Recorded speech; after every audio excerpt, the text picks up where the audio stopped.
This time around, I wanted to do something that was a little more correct. I focused in on a lot of the issues and problems that the game has and have really taken a deeper dive into some of those problems, really highlighting the controller and the autopilot issues. But this time around, I wanted to do kind of a classic play in the Cessna 172 in Chicago, where the game originally oriented and started.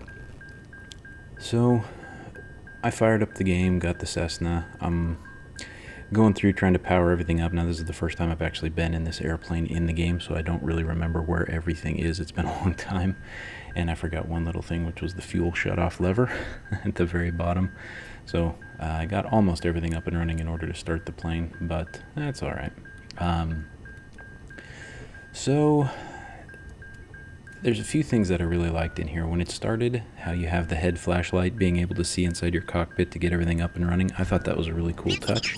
I thought that was an awesome thing for them to include. And then it auto turns off as soon as you power up the internal lights and things like that. There was an issue with where I'd chosen to spawn at the GA area. There was no tug to push me back. I'm just parked up here at a fuel station, so that was a bit annoying. I had to use slew to kind of back up. And then proceeded to taxi down the airport runways and get ready for takeoff, and I'll kind of skip through that when we get there. But one of the things I wish I had was a little more knowledge of the Garmin navigation system. I think I called that out in a different video. I'd like to go in and kind of pre-program some things, and we'll look a little bit more about some of the limitations of the navigation system pre-flight, where you kind of set out your waypoints and stuff, because that, I think, could really benefit from being a little bit more detailed. Right now it's a little limited, and so I don't feel like you can really properly set up your waypoints and how you want to fly. Likewise, I'd like to be able to toggle a taxiway map on the navigation as well, and I'm sure there's one in there. It's just I need to find it. Yeah, I can pull up maps and everything else, but a real pilot would have all that located within their in-flight iPad or nav logs and books and things like that. They'd have everything printed out and ready to go, so having a taxiway map on hand would be much easier. I was able to taxi everywhere properly, just a little bit of an annoyance when you don't necessarily know your way around the airport perfectly. So let's zip on up to the runway, and then we'll pick this up once we're there.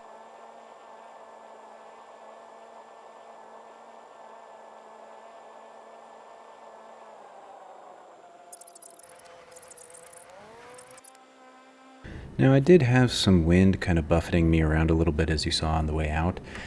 Some of that was right rudder problems where I can just quickly tap to get it back on, but I was able to use the trims on the rudder a little bit, which actually did trim the front wheel out, so I was able to drive a little better on the straightforward portion, which wasn't too bad. Right now I'm just kind of prepping my memory on where everything is for the autopilot, so that if I do get airborne and have some issues, I'm not totally screwed. Alright, so let's roll out onto the runway.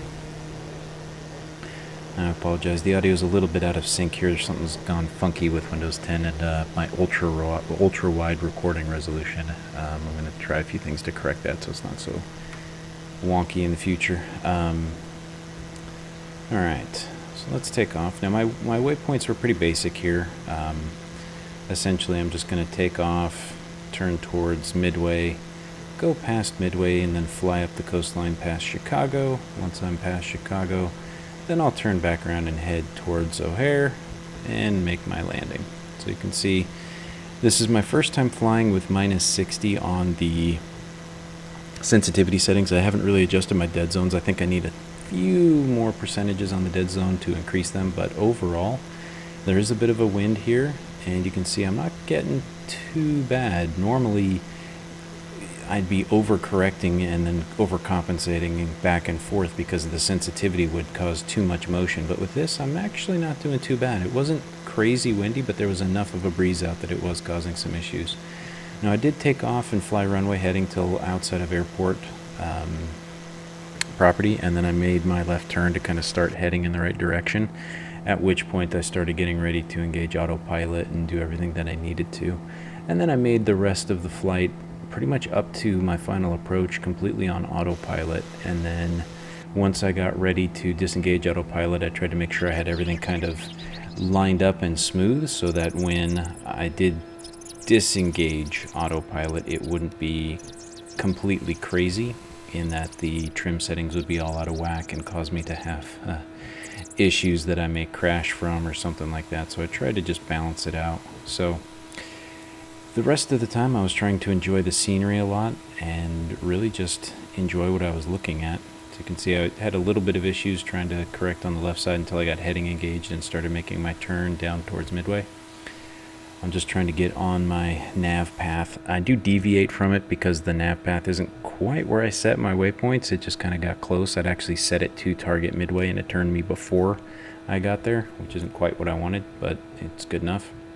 And then I used my upper section of my screen so that I could kind of see enough ahead of me to get a good gauge of where everything's going. If I focus too much on the screens, then I lose some visibility of that just because of the way everything's operating right now. And you kind of have to do a lot of multitasking, which is fine. It's just with some of the control issues and lack of rudder, it's a little harder to maintain everything. So now I'm just going to enjoy the flight. So I'm going to speed this up a little more. I really enjoyed flying over the city. It felt like one of those ones that had been fairly detailed. I loved the different lighting and seeing the different parks and everything. That's the benefit of the satellite imagery and more realistic stuff set up. Now you can see Midway there on the just left edge of my screen. Now remember, I've got 2 extra monitors showing me a bunch of additional information off on the left and right side. So for me, I've got a lot of information, but that's why I'm kind of keeping it in this semi-crop so that you can kind of see a little bit of the extra stuff that I have and kind of why I love this multiple monitor setup for immersion. So one of the commenters on the VR video that I made a call out curious how my 1080 Ti would handle the game in that headset at max resolution, because each eyepiece runs 2K essentially. And that actually made me think, as I was typing up my response, I went, wait a minute, I'm running this game on my 1080 Ti. I've lowered texture quality from ultra to high, and I lowered, shadow quality and reflection quality from ultra to high. Those are the only 2 changes I've made, and for the most part I average between about 24 and 32 FPS. This entire, or 35 FPS, somewhere in there.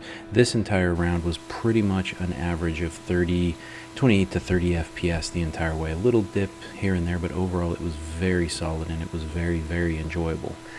But as I was typing that response, I realized that I put a Windows 10 on a brand new SSD and set all of this up for that specific purpose. And I never installed Afterburner and overclocked my GPU again. All of that is done on my Windows 7 install right now until I get a new computer built. So basically everything I've done in this game has been at a stock 1080 Ti, and I'm running a 5760 by 1200 resolution, which is roughly 4.5 to 5K equivalent of resolution without any issues. So honestly, I think that the Reverb G2 that I have on pre-order will work no problems at max resolution. Now I may have to turn down some more of the eye candy, we'll see, but the fact that I've basically got everything on ultra on a stock 1080 Ti is pretty impressive to me, because I should be able to overclock the card easily to 2050. The max I ever got it, depending on the game, was 2113 for Ring of Elysium and a couple other games that don't really spike the GPU a lot. PUBG, GTA 5, and a couple others that really kind of have more random surges of request out of the GPU caused it to crash a little bit, so I dialed it back to 2088 for most of those games, but GTA 5 needed a little less, so I kind of left it around 2050, 2060. So I'm going to put that profile back in, and I'll do some more specific performance comparisons, because while I do have a high-end computer, it is just about 6 years old on the CPU, the RAM, and all of that stuff, being a 5820K. On top of which, because of my motherboard's power issue, I've had to dial my CPU overclock back from 4.6 down to 3.8, otherwise I run into some motherboard issues and crashes. So it's going to be really interesting to see how well everything performs with the Reverb G2 on top of the overclocked GPU once I get it running, because I don't really think I'm limited CPU-wise at this point. There may be a few computational things that are limiting me on the CPU, but overall I think right now it's mostly just GPU, so I'll do some of those videos coming up later on. Now, I got myself mostly lined back up at the airport. You can see it just starting to come into your view at the top left of the screen there. I could already see it as soon as I made my left turn from the city on the far left of my monitor as I kind of slotted myself in, and you can see on the PAPI lights that I even had myself fairly well lined up with the altitude again. while I consider myself very amateur, I am not completely new to this, so I had everything fairly decently lined up, but because I was zoomed in and I had the camera kind of angled, I didn't know exactly where to line myself up with on top of the wind. So I just got myself kind of close and figured I'll eyeball and do the rest by hand. What I was really trying to deal with was getting the flaps and everything engaged and really feather my throttles to try and take care of as much of that as I could on my approach. I did end up going down a little bit too low.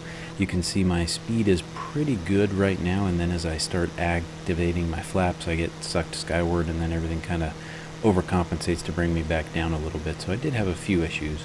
And then my main plan was right before I cut the autopilot was to turn on my landing light, but I totally spaced out on that, so I kind of came in a little blind, and then I realized it at the last minute, went, wait a minute, and hit L on the keyboard twice to turn off my lights and bring them back on just before I hit the ground. So it wasn't too bad, but this was definitely not my best landing. You can see I'm way low and just kind of bobbing up and down, but overall this is much better compared to everything else I've been doing, other than just a few moments of freak out, but we got it done.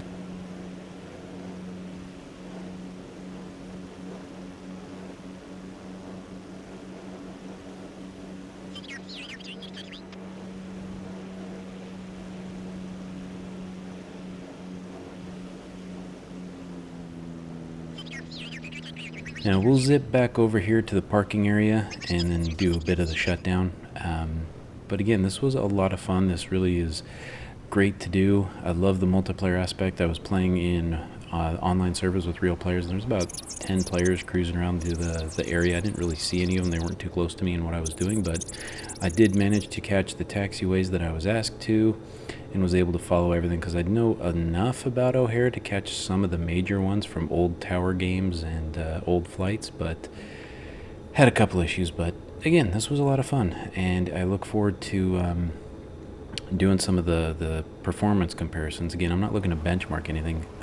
Most of my reviews, I just try to show what the average user can do, and anybody with a computer more modern than mine, even if your GPU is not as high of end, like a 2060 or a 2070, you should expect performance similar to what I'll be getting on my overclocked 1080. So we'll see. I do plan to rebuild when Ryzen 4 launches. I doubt I'll get a 3000 series from NVIDIA. I may see what AMD counters with just to see. I'm concerned about NVIDIA's pricing lately, considering the 1080 Ti was an $800 card essentially, compared to the $1,400 that they priced the Ti line up to with 2000 series. But anyway, that's a different video altogether. So thank you guys for watching, and we'll see you in the next one.